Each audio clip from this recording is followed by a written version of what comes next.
एक पिता ने अपने बेटे की शादी गांव की सबसे खूबसूरत लड़की से करा दी। जब बेटे ने अपनी पत्नी को देखा तो वह उसकी खूबसूरती को देख मंत्रमुग्ध हो गया। उसके बाद बाला ने अपनी पत्नी को कहा, सुनो अलागिनी, मेरे पिता ने जबरदस्ती मेरी शादी तुमसे करा दी है। मैं इस शादी से बिल्कुल भी खुश नहीं हूँ, इसलिए मुझे माफ करना। यह कहकर बाला वहाँ से चला गया। फिर अगले दिन बाला बिना कुछ बताए अपनी पत्नी से फैक्ट्री चला जाता है। फैक्ट्री में काम करते समय उसे वहाँ पर कुछ अजीब आवाजें सुनाई देने लगी, जिससे वह अपना वहम समझकर काम करने लगा। तभी अचानक फैक्ट्री में लगी लाइट अपने आप जलने बुझने लगी। ये सब देख वह काफी डर जाता है, इसीलिए वहाँ से उठकर घबराते हुए अपने पिता के पास गया और फैक्ट्री में हुई सभी घटनाओं को अपने पिता से बताता है। उसके पिता बाला की इन बातों पर विश्वास न करते हुए उसे डांटते लगे और बोले, अगर तुमसे यह फैक्ट्री नहीं संभाली जा रही तो तुम उसे छोड़ दो, मैं अकेले ही संभाल लूंगा। ये सुनकर बाला गुस्से में अपने घर चला आता है। यहाँ पर उसकी पत्नी सुबह से उसका इंतजार कर रही थी, जहाँ रात को उसे फिर वही आवाजें सुनाई दी, जिससे वह चीख उठा। यह सुनकर उसकी पत्नी भागते हुए वहाँ आई और उसे एक गिलास पानी पीने को दी। अपने पत्नी के साथ होते इस अपनापन को देख बाला को उससे प्रेम हो जाता है। बाला को अचानक डर जाने के बाद उसने देखा कि उसकी पत्नी उसका कितना फिक्र करती थी।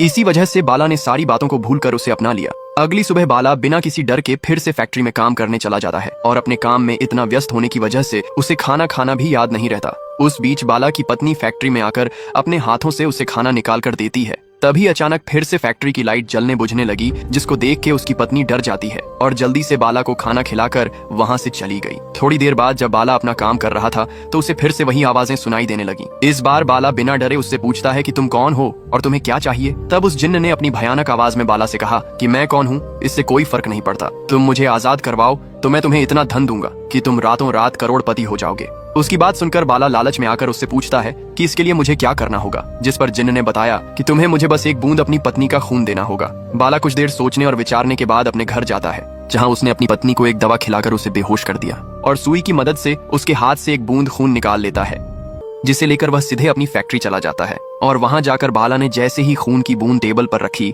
जिसे देख जिन्न ने अपनी भयानक आवाज में हंसते हुए बाला से कहा, अब तुम अपनी आंखें बंद कर लो। बाला ने जैसे ही अपनी आंखें बंद की तो वह जिन्न टेबल पर रखी खून की बूंद को पीकर वहां से चला गया और जाते जाते उसने बाला से कहा कि तुमने मुझे खुश कर दिया है, अब मैं भी अपना वादा निभाऊंगा। जिन्न के कहे अनुसार बाला के बिजनेस में तरक्की होने लगी। फिर उसने उन्हीं पैसों से एक और नई फैक्ट्री खरीद ली और साथ ही उसने बिजनेस को और बढ़ाना शुरू कर दिया। कुछ समय बाद वह लालच में आकर फिर से जिन्न से मिलने जाता है, जहां उसने जिन्न का धन्यवाद करते हुए कहा कि मुझे आपकी थोड़ी मदद और चाहिए, क्योंकि मैंने 2 फैक्ट्री और खरीद ली है। जिन्न हंसते हुए बोला कि लेकिन इस बार का सौदा थोड़ा मुश्किल है, क्या तुम इसे भी कर पाओगे? बाला मुस्कुराते हुए हाँ जरूर। उसने कहा कि मुझे तुम्हारी पत्नी चाहिए। ये सुनते ही बाला काफी नाराज हो गया, जिस पर उसने जिन्न से कहा, तुमको पता है कि तुम क्या मांग रहे हो? जिसे सुनते ही बाला गुस्से में आकर वहां से चला जाता है। कुछ दिनों तक वह जिन्न को समझाने की कोशिश करता रहा, लेकिन जिन्न कुछ नहीं समझता। इसी बीच सरकार ने पटाखे की कंपनियों पर रोक लगा दिया। ये खबर सुनते ही बाला सदमे में चला गया। फिर बेबसी और गुस्से की हालत में वो सीधा जिन्न से मिलने गया और उसे कहता है कि तुम मेरी पत्नी के अलावा कुछ और मांग लो, मैं तुम्हें देने के लिए तैयार हूँ। तब जिन्न ने उसे अपने जादू से एक झूठी तस्वीरें दिखाकर उससे कहा कि तुम्हारी पत्नी चरित्रहीन है, जिसे देखने के बाद बाला गुस्से में वहाँ से अपने घर चला आया और अपनी पत्नी से झूठ बोलकर उसे फैक्ट्री ले आता है। थोड़ी देर बाद जिन्न ने उनकी पत्नी पर हमला किया। उसकी पत्नी अपने आप को सच साबित करने के लिए उसे सारी सच्चाई बताई, लेकिन तब तक बहुत देर हो चुकी थी। वह जिन्न अपने भयानक रूप में आकर उनकी पत्नी को अपने साथ लेकर चला जाता है। अपनी पत्नी को खोने का यह अफसोस बाला बर्दाश्त नहीं कर सका और अपनी जान दे दी।